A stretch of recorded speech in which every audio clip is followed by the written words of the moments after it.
Hallo meine Lieben und herzlich willkommen zu einem kleinen Produktreview. Und zwar heute geht es um die Ansmann Luminari HD 250 RS.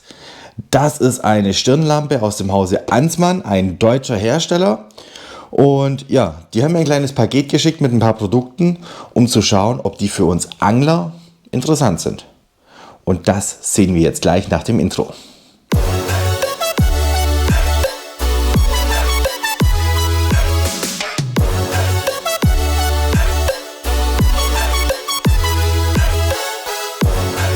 Ja, meine lieben Anglerfreunde, es ist nun mal so, wir Angler gehen auch gerne mal nachts raus. Jetzt gerade, wo es wärmer wird, gibt es auch mal Angelnächte, Angelwochenenden und eine Stirnlampe darf da definitiv nicht fehlen.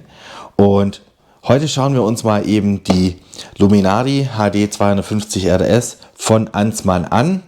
Das ist eine Stirnlampe mit einem kleinen Sensor. Das heißt, wenn ich hier kurz so über den Sensor fahre, geht sie an oder aus. Hat 250 Lumen und kurz zu den technischen Daten, auch interessant, sie ist IP54 zertifiziert, heißt sie ist dementsprechend auch bei Regenwasser oder Spritzwasser geschützt, hat einen Micro-USB-Anschluss und was lesen wir noch? Wir haben hier Angabe 4 Stunden Laufzeit bei der maximalen Leistung. Ja, gucken wir uns die Lampe einfach mal an. Kurz zur Verpackung, also wir sehen hier bis zu 9 Stunden Laufzeit, 2600 Lux, hat einen Lithium-Poly-Akku und eben Sensor-Headlight. Ich bin der Meinung, 250 Lumen reicht völlig am Wasser. Ich weiß, es gibt welche mit weit über 1000 oder mehr Lumen, aber da ist dann auch die Akkulaufzeit nicht so optimal. Wir packen das Ganze aus. Das, was mir direkt auffällt, ist, die Verpackung ist 100% plastikfrei, also auch hier Nachhaltigkeitsgedanke dementsprechend mit dabei. Das ist für mich immer ganz wichtig und eben auch regionales Produkt. So, als erstes sehen wir hier ein Micro-USB-Kabel. Ja, brauchen wir natürlich zum Laden. Was haben wir noch? Wir haben hier natürlich eine kleine Bedienungsanleitung. Kann man durchblättern. Da gibt es eben die verschiedenen Modis erklärt. Und wir haben die Stirnlampe. Ich hatte sie schon ausgepackt, gebe es ehrlich zu, war zu neugierig. Ja, wir haben hier diese Stirnlampe und das Schöne ist an ihr, wie bei allen anderen auch, man kann sie im Winkel her kippen in mehreren Stufen. Wir haben hier vorne einmal LED, so Stripes. Und wir haben hier ein LED-Spot, sowie aber auch hier die zugehörigen Sensoren und 2 Knöpfe, einmal zum Einschalten und einmal für den Sensor zu aktivieren. Ja, letztendlich ein Stirnband, das man dementsprechend an seine Größe anpassen kann. Und wie gesagt, ich habe sie schon ausgepackt gehabt und getragen und muss sagen, die sitzt einfach gut, aber das tun sie in der Regel alle. Das Schöne ist, sie ist echt extrem leicht und lässt sich auch sehr gut bedienen. Das heißt, wir haben hier die Möglichkeit, sie direkt einzuschalten, den Modus zu ändern. Und da haben wir insgesamt 4 Stück. Ja, laut Beschreibung haben wir hier 4 Leuchtfunktionen mit unterschiedlicher Leistung und auch unterschiedlichen Laufzeiten von in der stärksten Variante mit 250 Lumen von angeblich 4 Stunden. Das prüfen wir noch. Dann haben wir einmal die Haupt-LED, das ist dieser Spot in der Mitte. Da haben wir eine Reichweite von 51 Metern, 9 Stunden Laufzeit. Dann haben wir die COP-LED. Die COP-LED sind dann quasi die 2 hier an der Seite.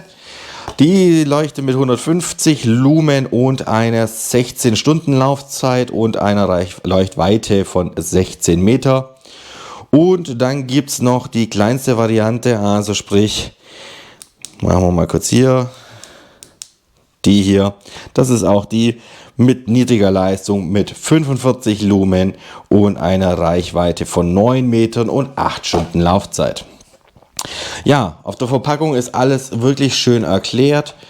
Wir haben auch wunderschöne Bilder mit drin, wo alle Funktionen erklären und auf der Rückseite natürlich die kompletten technischen Details. Ja, kurz gesagt, so vom ersten Eindruck, ja, die Knöpfe sind eigentlich solide verbaut, die sind ziemlich schwergängig und wir haben hier unten dran den Micro-USB-Lademöglichkeit. Ich vermute, hier handelt es sich um ein bisschen älteres Modell, weil es noch kein USB-C hat. Aber ansonsten ist das Ding grundsolide. Und ich würde sagen, im nächsten Test werden wir jetzt mal schauen, wie lang leuchtet die und vor allem verliert sie Leuchtkraft. Und wir werden auch das Ganze direkt am Wasser prüfen und schauen, wie sich die Ansmann Stirnlampe letztendlich wirklich am Wasser verhält. Wie wir als Angler damit klarkommen, ob es da vielleicht noch Verbesserungsmöglichkeiten gibt oder ob die Leuchtkraft einfach zu schwach oder vielleicht auch zu stark ist. Ja, das sehen wir dann gleich im nächsten Video. So, wir kommen jetzt zu unserem Akku-Laufzeittest. Wir werden zum einen hier einfach mal die Stirnlampe testen. Die ist komplett vollgeladen. Ich werde es jetzt im höchsten Modus machen, das heißt mit den vollen 250 Lumen. Und dann dementsprechend direkt im Vergleich die günstige Alternative von Anaconda. Das ist die Lampe, die ich jetzt gerade im Einsatz habe.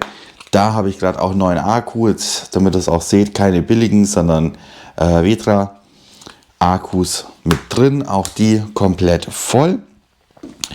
Dann können wir mal direkt vergleichen, welche hält denn länger. Wir haben jetzt 8:17 Uhr. Ich schalte sie jetzt gleich ein und wir werden dann auch gleich schauen, ob hier dementsprechend vielleicht mit Reduzierung des Akkus auch die Leuchtkraft nachlässt. Dafür haben wir ja auch dementsprechend die Zweitgeräte, um es direkt vergleichen zu können. Wir haben hier die Stirnlampe im höchsten Modus und wir haben die Lampe von Anaconda im höchsten Modus. Ja, die lassen wir jetzt mal laufen. Und nach einer Stunde werden wir das Ganze mal kontrollieren. So, wir haben jetzt insgesamt 2 Stunden gewartet, oder über 2 Stunden. Wir haben jetzt 10:26 Uhr und alle 3 Lampen leuchten jetzt noch. Jetzt machen wir mal den Direktvergleich. Also die Headlight von Ansmann läuft, die Headlight von Anaconda läuft, die wirkt schon deutlich schwächer, die von Anaconda. Was ich jetzt hier bei der von Ansmann definitiv nicht behaupten kann. Die blendet immer noch nach wie vor. Genauso wie die Stableuchte, auch die ist extrem hell. Und jetzt wird man noch mal einen Direktvergleich machen. Und fangen wir einfach mal an mit der, drehen wir die Stableuchte mal um. Wir nehmen jetzt nur mal die Headlight von hier, von Ansmann und nehmen jetzt die zweite dazu. Schalten die mal kurz ein. Also wenn ich direkt reingucke, doch, da merke ich einen Unterschied. Da ist die von Ansmann auch schon deutlich dunkler geworden. So, wenn wir die jetzt nebeneinander halten, gleicher Abstand, gleiche Auflösung. Ich hoffe, das sieht man. Hier rechts haben wir die ganze Zeit läuft. Die ist schon dunkler geworden. Im Vergleich zu der vollen. Ja, also da merken wir auch, nach 2 Stunden lässt halt auch mal irgendwann die Leuchtkraft ein bisschen nach. Finde ich ein bisschen schade. Aber nicht so extrem, wie wir das Ganze jetzt bei der Anaconda haben. Gut, wir lassen die direkt weiterlaufen. Wir haben jetzt 10:53 Uhr. Das sind jetzt circa 3,5 Stunden. Und wie ich jetzt gerade eben, wie gesagt, gesehen habe, da kam keine Alarm oder sonst irgendwas. Die Lampe hier ist ausgegangen. Ich habe es nicht genau mitgekriegt, aber es wird wahrscheinlich in den letzten 10 Minuten passiert sein. Das heißt, hier haben wir auch eine Laufzeit von 3 Stunden und circa 15 Minuten, was aber nicht ganz, sage ich mal, der Anleitung hier entspricht, weil hier haben wir eine Leuchtdauer von 4 Stunden bei voller Leistung. So, müssen wir jetzt so lesen können. Ja, also, die ist auf jeden Fall schon aus, geht auch nicht mehr an.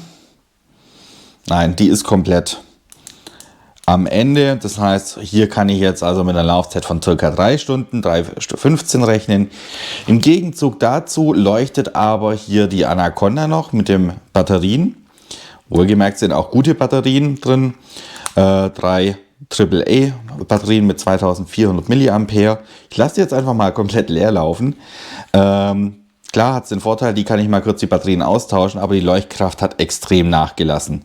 Also was vorher richtig hell war, seht ihr jetzt hier, ja, ist noch Licht da, aber auch nicht mehr effektiv viel. Also von dem her, klar, für eine Montage, eine einfache reicht es noch, aber auf der Distanz wird es dann schon dunkel. Von dem her sind sie ungefähr gleich auf.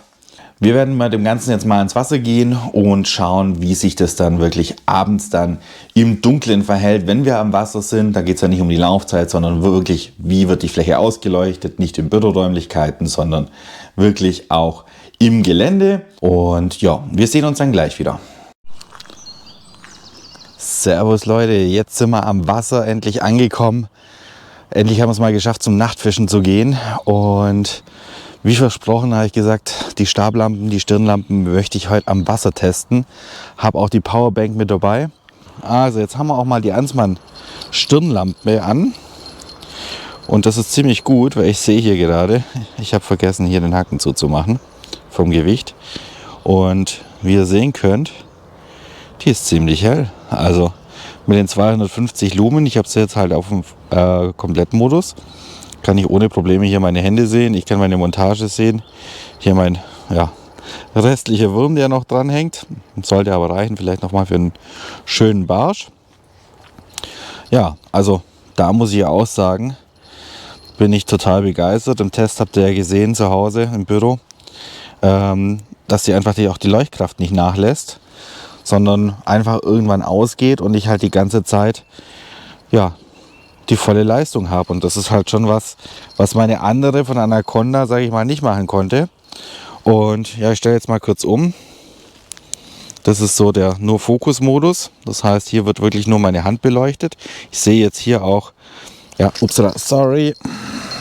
Schlägst mich wieder. Ja, Entschuldigung. Ich habe gerade meine Frau geschlagen. So, hier im Fokus-Modus sehe ich halt wirklich einen Spot. Ja, für Montagen ganz gut. Dann haben wir ja noch den anderen Modi, das ist quasi so ein bisschen mehr Ausleuchtung. Das sieht man jetzt hier quasi gut die Fläche. Das ist so ein ganz leichter Modus, sieht man eigentlich auch noch relativ hell. Ja, und aus. Ich schalte sie nochmal auf Vollgas und da seht ihr auch hier, die Fläche wird großflächig ausgeleuchtet. Habe immer noch meinen Spot, wo ich hingucke. Und da muss ich echt sagen, richtig toll, auch wenn ich jetzt mal zur Angel hochgehe, bisschen weiter wegschaue. Und wir haben jetzt noch Dämmerung und es macht trotzdem extrem hell. Ja, da muss ich sagen, bin ich zufrieden. Wir testen es gleich nochmal, wenn es noch dunkler ist. Bleiben ja noch ein bisschen. Und dann sehen wir uns gleich wieder. So Leute, das wird heute keine Gruselgeschichte, sondern der Direktvergleich von der Anaconda mit voller Batterie zur, wie ich hier habe, seht ihr ja, Bewegungsmelder, Ansmann Headlight. Und ich zeige euch mal am besten am Boden, da seht ihr das vielleicht ziemlich gut. Das ist jetzt die Anaconda mit vollem Akku, die hat 220 Lumen, also auch von der Leistung her nicht ganz so stark. Und ich kann die jetzt auch runter regulieren. Und jetzt nochmal im Direktvergleich, wir haben jetzt hier die Anaconda bei voller Leistung und jetzt schalten wir mal die Ansmann an und das ist deutlich heller. Also ihr seht hier auch viel weiter und wir können jetzt mal hier ein bisschen in die Ferne gucken. Hier wird es richtig schön ausgeleuchtet, mein Weg, wenn ich irgendwo hinlaufen möchte oder gerade wenn ihr zum Angelplatz gehen wollt oder wieder zurück. Also da muss ich sagen, top die Ansmann Headlight, mit vollen Punkten, sage ich mal. Ein Ticken heller und wie gesagt auch konstant so hell. Was wir bei der Anaconda ja im Test gesehen haben, dass die eben nicht dauerhaft so hell ist. Ja, von dem her, da ist es nochmal ein gewaltiger Unterschied. Kommen wir nun zum Fazit von den Ansmann Produkten. Wir haben einmal die Stirnlampe. Die Stirnlampe, gute Laufzeit von knapp 3 Stunden, wie wir im Test gesehen haben. Sie leuchtet wirklich alles aus mit den 250 Lumen. Mit den 52 Lumen sehen wir all das, was wir sehen wollen. Wir können in die Weide schauen, sehen aber genau, was wir an den Händen machen für Angler, also ein Top-Produkt. Und mehr brauchen wir nicht an Helligkeit. Und da muss ich sagen, geiles Teil. Einziges Manko, was jetzt für mich was mir aufgefallen ist, liegt aber auch daran, dass es schon länger auf dem Markt ist.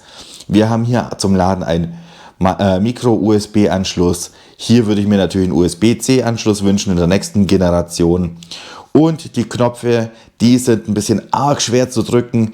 Auch da würde ich mir wünschen, dass sie ein bisschen anderes Material sind oder vielleicht anders verarbeitet. Aber unterm Strich, ja, eine richtig tolle Lampe für einen sehr fairen Preis. Es ist ein deutsches Produkt. Und von dem her muss ich sagen, richtig genial. Hier oder da eine Kleinigkeit, wo ich sage, könnte man noch verbessern. Aber unterm Strich tolle Produkte für einen fairen Preis. Und nicht zu vergessen, das komplette Verpackungsmaterial ist plastikfrei, das heißt auch hier ökologisch nachhaltig gedacht. Und nicht zu vergessen, ja, alle Produkte werden in Deutschland hergestellt, deutsche Ingenieurskunst, das heißt auch hier bleibt das Geld in Deutschland. Wenn ihr daran an diesen Produkten Gefallen gefunden habt und wollt sie kaufen, unten findet ihr einen Affiliate-Link von mir, heißt ich verdiene auch was, wenn ihr darüber einkauft, aber ihr zahlt deswegen nicht mehr. Ja, summa summarum, wenn ihr was sagt, ihr braucht so etwas, dann holt euch die von Ansmann. Habt ihr ein nachhaltiges Produkt in Deutschland hergestellt und qualitativ einfach einwandfrei. Gut, wenn euch das Video gefallen hat, dann lasst gerne ein Like da, gebt mir Kommentare, wenn ihr bereits Erfahrungen mit den Produkten habt oder wenn ihr ein anderes Produkt habt, wo ihr sagt, hey, das ist auch klasse. Schreibt es gerne rein, teilt es mit der Community. Ich freue mich von euch zu lesen. Wir sehen uns im nächsten Video. Euer Bernie.